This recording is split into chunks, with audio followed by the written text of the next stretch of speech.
Hello, this is Anviti. Welcome to the news with NDTV. It's Wednesday, September 17th, and coming up in today's episode, Saurabh Bharadwaj dares Suryakumar Yadav and BCCI to donate match earnings to Pahalgam victims. Asaduddin Owaisi explodes at joint opposition in Bihar and claims 3 letters for alliance were ignored. Supreme Court warns of farmer arrest for stubble burning as Delhi inches closer to peak pollution season. And US authorities claim Kirk shooter admitted to the assassination in text messages to roommate. Adding to the controversy surrounding the Asia Cup, Aam Aadmi Party leader Saurabh Bharadwaj has criticized Team India's T20 captain Suryakumar Yadav following his tribute to the victims of the Pahalgam terror attack as being hollow. The comments came after India's victory against Pakistan in the recent Asia Cup match. Mr. Bharadwaj questioned the sincerity behind Yadav's post-match dedication, challenging him along with the BCCI and in fact the ICC to donate their earnings from the match to the families affected by the tragedy. Speaking to reporters, Bharadwaj had said he dedicated the win to the victims of the Pahalgam attack very easily. If he and the BCCI and ICC have truly the courage, then all the money earned through broadcasting rights, advertisements, and the match itself should have been given to the 26 widows of the Pahalgam attack. Then we'll believe the tribute was real.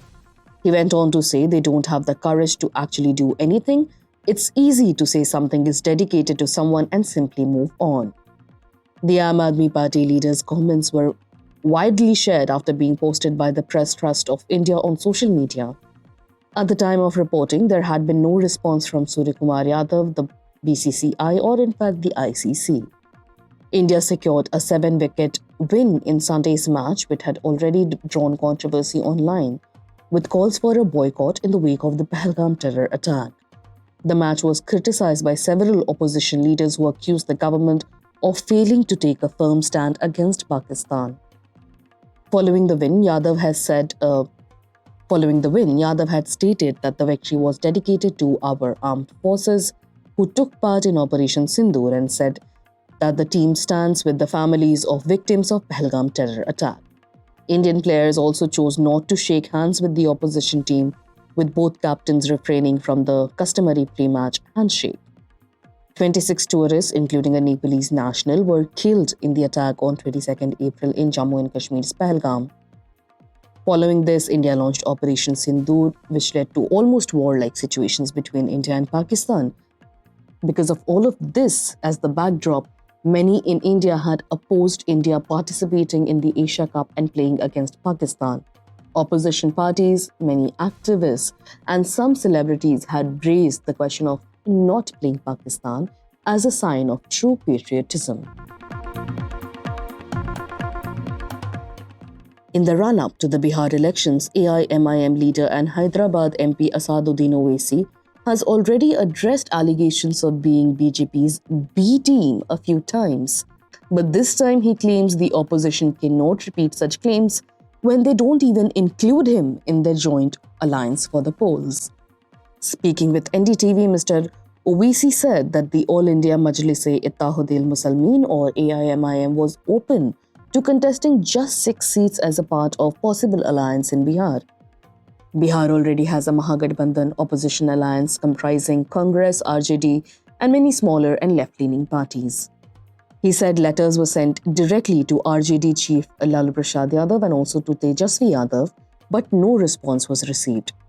Quote, "We wrote 3 letters. Akhtarul Iman wrote the 2 to Laluji and 1 final letter to Tejasvi. We said it clearly. We will take 6 seats. We don't even want a ministerial post if the alliance forms a government. Just set up a Seemanchal development board. What more could we have done?" Mr. Owaisi said. In 2020, the AIMIM had a surprising performance in Bihar, winning 5 seats in the Seemanchal region. However, 4 of those MLAs later joined the RJD.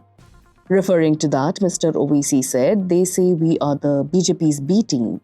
But when they took away 4 of our MLAs, no one said anything. Yet when the BJP did the same with Shiv Sena, there was an outrage." Last week, the AIMIM's Bihar unit made a public push for inclusion in the alliance.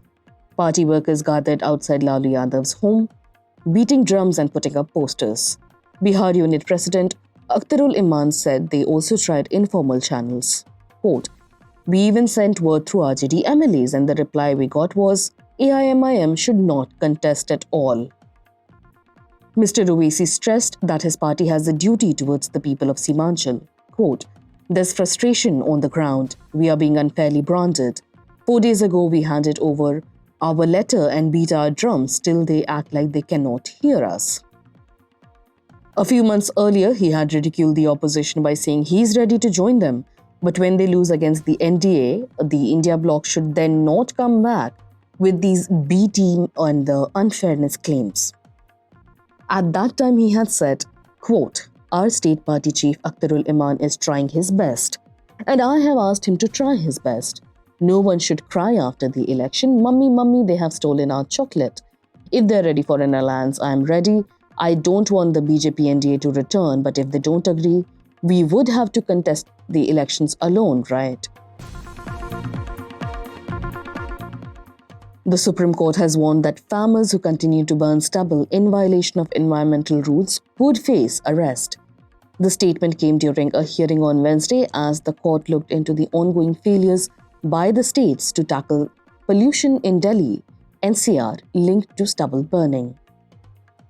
The statement came during a hearing on Wednesday as the court looked into ongoing failures by various states surrounding Delhi NCR to tackle pollution which is caused by stubble burning. Chief Justice of India B.R. Gavai, heading the bench, said farmers play a crucial role in ensuring the country's food security, but added that this cannot be used as an excuse for damaging the environment. Quote, "We understand the importance of farmers, but that does not give anyone the right to pollute the air," unquote, the Chief Justice said, according to bar and bench. He suggested that stricter penalties, including arrest and jail time, could be introduced to deter violations.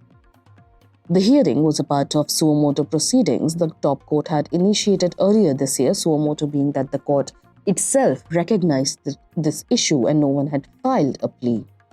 These focus on non-compliance by national capital region states such as Punjab, Haryana and Uttar Pradesh, with orders to fill vacancies to the state pollution control boards. The judges stressed that these pollution boards cannot be vacant, especially as the November-December peak pollution time is approaching.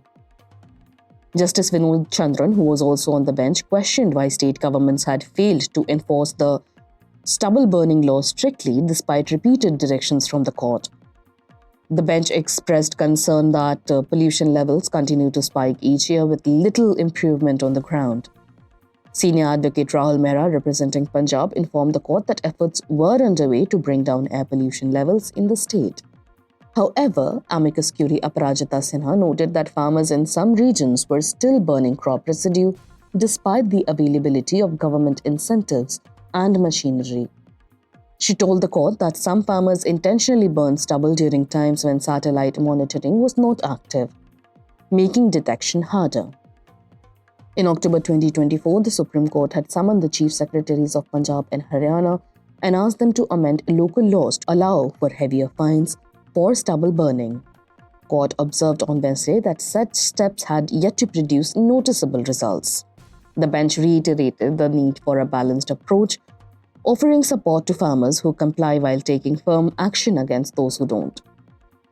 The court has now asked for fresh status reports from the states and will take final call on potential arrests and stricter penalties the next hearing.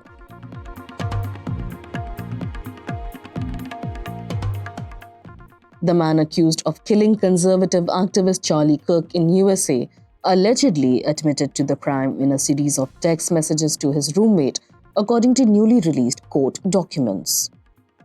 Tyler Robinson, 22, is facing multiple charges including murder after Charlie Kirk was fatally shot at Utah Valley University last week. Kirk, 31, was struck in the neck by a single rifle round while speaking at the event. He was the founder of Turning Point USA, a conservative student organization and a close ally of Donald Trump. Court filings say Robinson messaged his roommate shortly after the shooting, confessing to the act and explaining his motives. The reports claim that this roommate was also Robinson's romantic partner and is claimed to be a transgender person by the authorities. In one message, he reportedly wrote, quote, "I had enough of his hatred. Some hate cannot be negotiated out." He also confirmed this to his alleged partner, I'm sorry," when asked if he was the one who carried out the shooting. Prosecutors alleged that Robinson planned the killing for over a week and left handwritten notes outlining his intent.